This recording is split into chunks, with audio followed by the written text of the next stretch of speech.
the Israelites entered the Promised Land, inhabited by the Canaanites.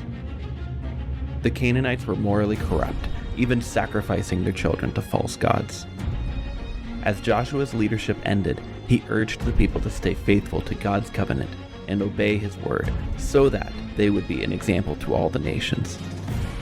Judah conquered many Canaanite territories, but after Joshua's death, they failed to drive everyone out, eventually merging with the Canaanites and falling into idolatry.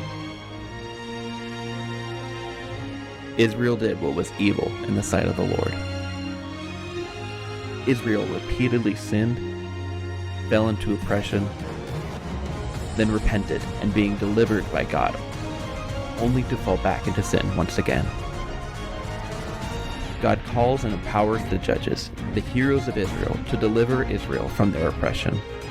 Though God empowers them, he does not endorse their sins. Instead, God's efforts are spent on caring for Israel. The first judges were godly leaders who delivered Israel through epic battles. But the cycle of apostasy and repentance persisted.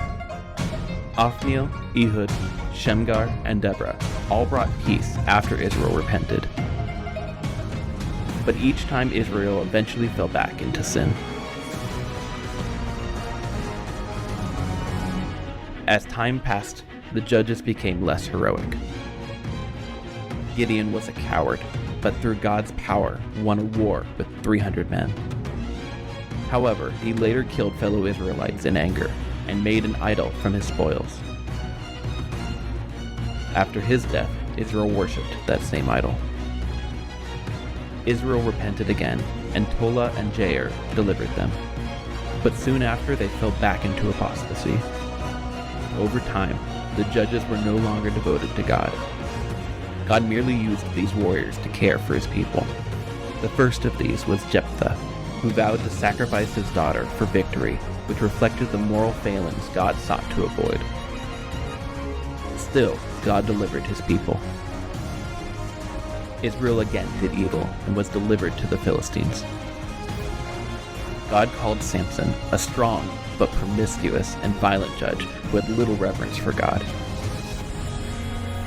Despite his victories, his deceitful wife led him to become blind.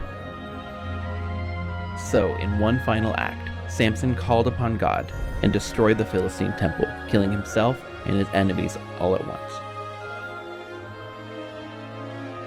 In those days, Israel had no king, and everyone did what was right in their own eyes. God sent one final judge, Samuel. Samuel was Israel's prophet and leader, who guided them into a time of peace one last time.